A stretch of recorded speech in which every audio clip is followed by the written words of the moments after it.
Scott Laughlin does a great job covering the NHL, SiriusXM, NHL Network radio. Kind enough to join me on a Monday, a day after the fans are already wondering who the next coach is going to be for the Philadelphia Flyers. What's going on, Scott?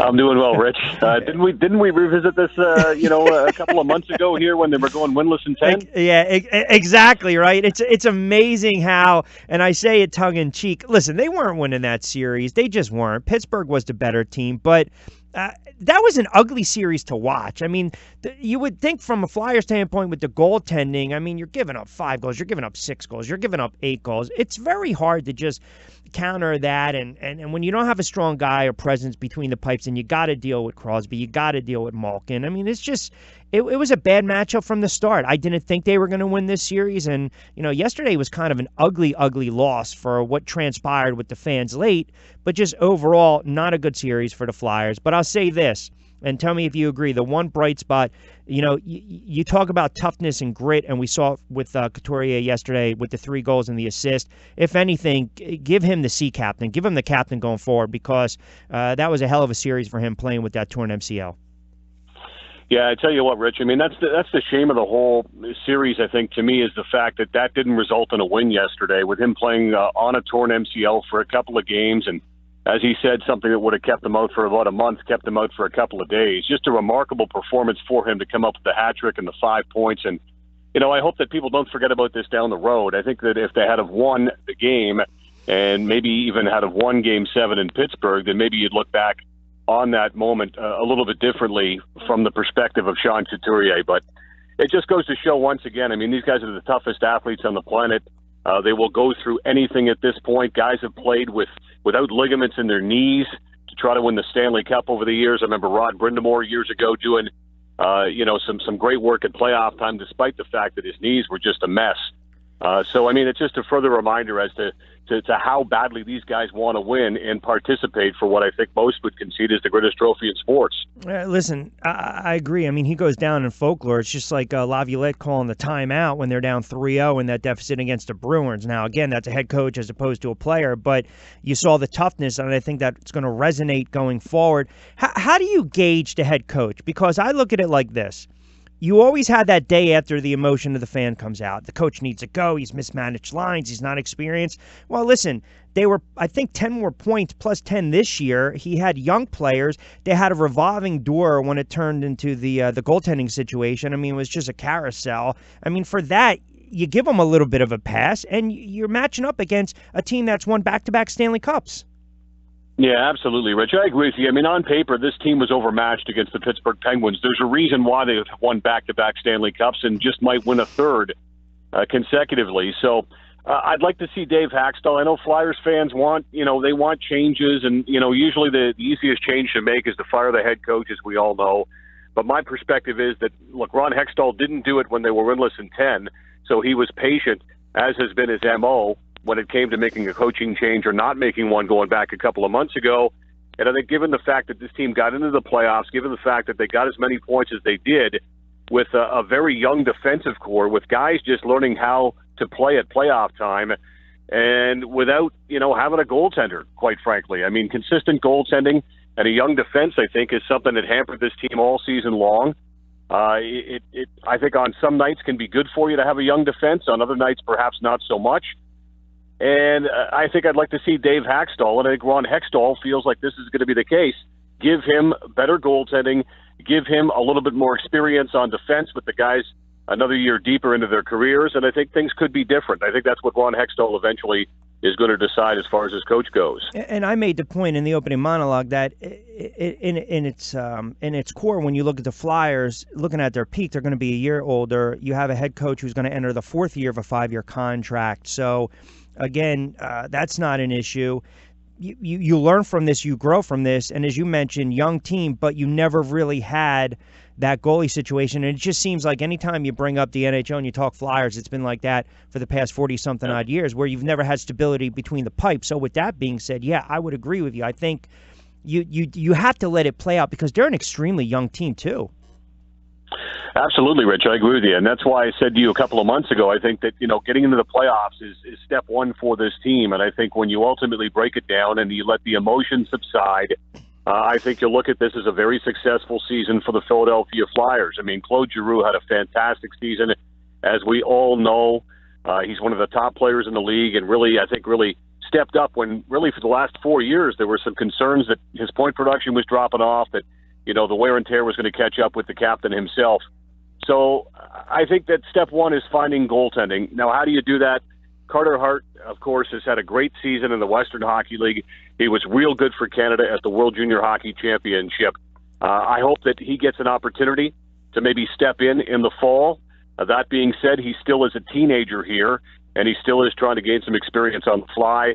What else can you do to perhaps upgrade the goaltending position? I know that Carter Hutton's a free agent. He could be a stopgap guy. He's a 32-year-old who had a real good season, his best season ever in the National Hockey League for St. Louis.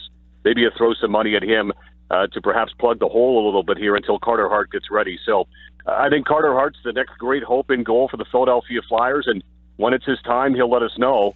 And, of course, no time better than the sooner when it comes to Philadelphia, as evidenced by, once again, the issues that presented themselves. I mean, the leaky, greasy goals, the Flyers are good for at least one per game, and that's just really disheartening, I think, for a lot of players out there on the bench and for a lot of fans out there to watch. Yeah, and then you add insult to injury when you can't clear the puck in your own end. Last one on the Flyers before we move on. You mentioned Giroux, and I'm happy you did, because he is, listen, he's been the consummate pro.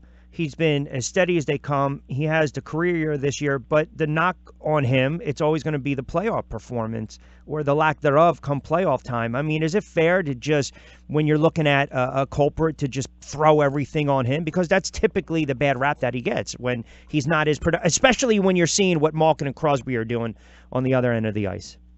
Yeah, I think it's fair, Rich. I think he probably knows that. And, you know, the game before, he was pretty good. Yep. But as you say, when you look at his playoff history, he has not had the point production. Now, there's a lot that factors into that, matchups, depth up front, other guys coming through as well. But for the most part, I think the captain realizes that's what he signed up for. His job is to perform at playoff time. And you're right. I mean, Crosby always seems to be there omnipresent. I mean, Gensel, from what he did yesterday, based upon what Gensel did last spring, seemingly coming out of left field. I mean, you need those types of stories, and maybe Philadelphia just didn't have enough of those in back of the captain. But I think it's fair. You look at the point production, it's not been there in the postseason. It's going to have to be for him, of course, to silence some of those doubters out there. The Preds beat the Avs 5-0. They win that series in 6. You got the Bruins and Leafs tonight. Bruins are leading that one 3-2. They can close it out with a road win.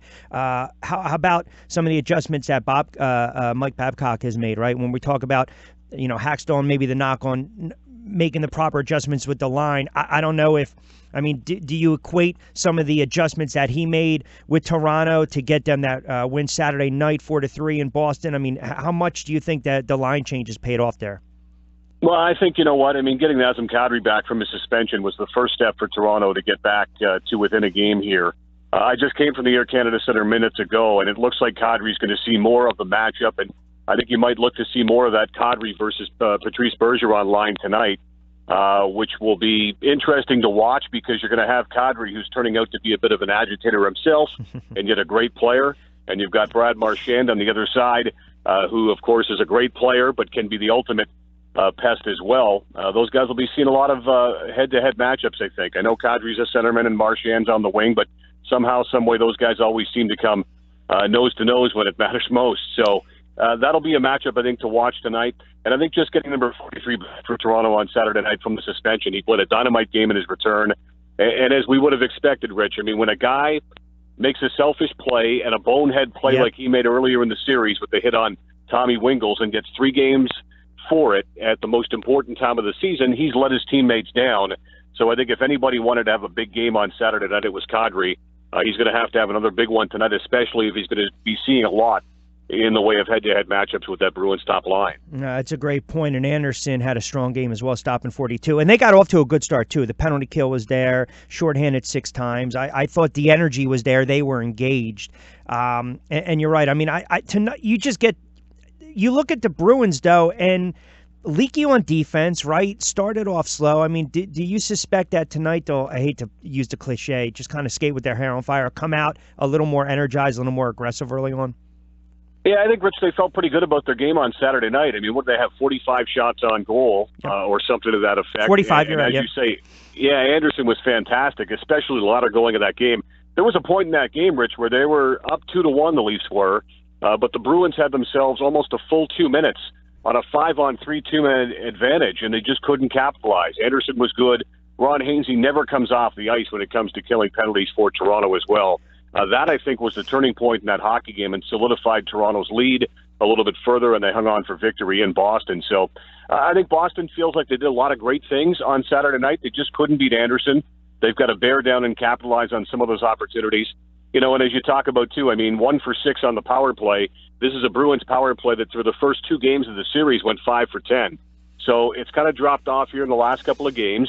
There haven't been many penalties called in Toronto for whatever reason. Whenever they play at the ACC, these two teams, the whistles seem to be put away. Regardless, I think Boston feels pretty good about themselves. They've gotten production to start the series from the top line. The Bruins lately have got more production from the depth guys on that fourth line, but what they need is lines 2 and 3. They need that Krejci line, and they need that Riley Nash line to really step forward. And I think maybe if they get some of that tonight in back of the big three up front, the Bruins will advance. And we talk about the power play. You look at Washington leading Columbus 3-2. They also look to close it out away from home ice this evening. And the one thing that stood out right away, Scott, is how poorly Columbus power play has been the last 3 games. 4 goals in the first 2, 0 for 12 in the last 3. And those were all losses. To me, it's critical. You got to take advantage of the man advantage and cash in. And because I don't trust Columbus to try to slow down the Caps when they have the man advantage. So that's something that, to me, one of the storylines going into this one tonight.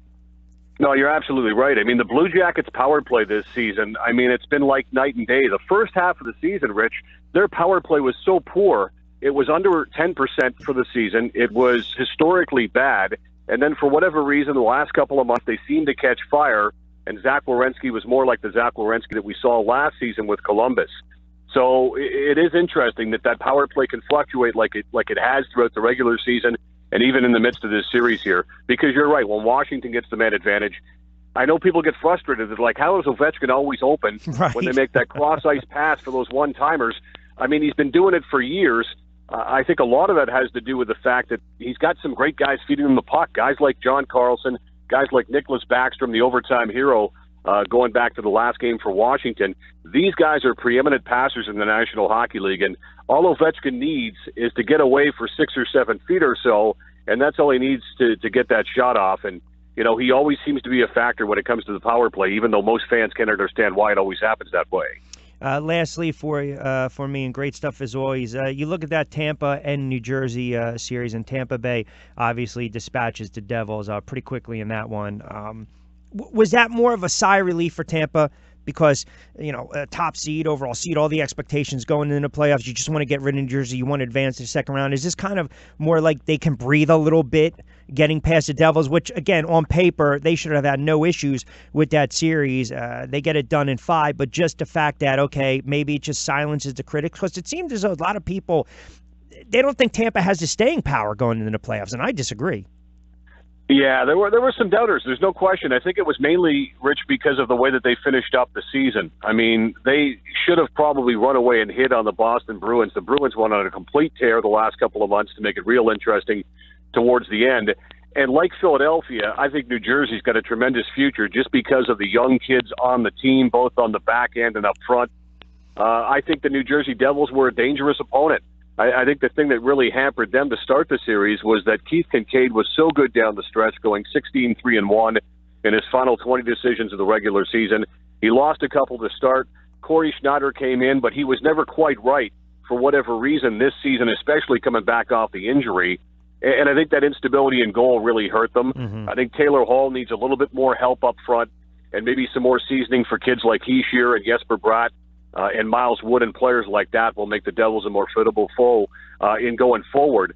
But I think it was more or less a sigh of relief, like you suggest, just because the Devils are a very, very dangerous, upstart, speedy, young type of an opponent.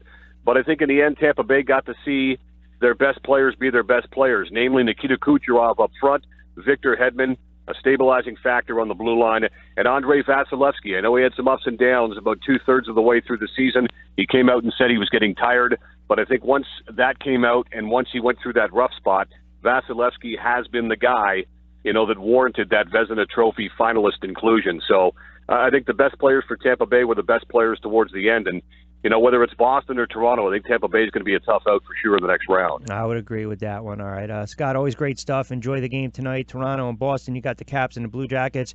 Great insight as always. I always appreciate a couple moments, pal. Anytime. Thanks, Rich. All right, you got it. Scott Laughlin really does he's been covering the NHL for 27 years. Does a fantastic job. SiriusXM NHL Network Radio.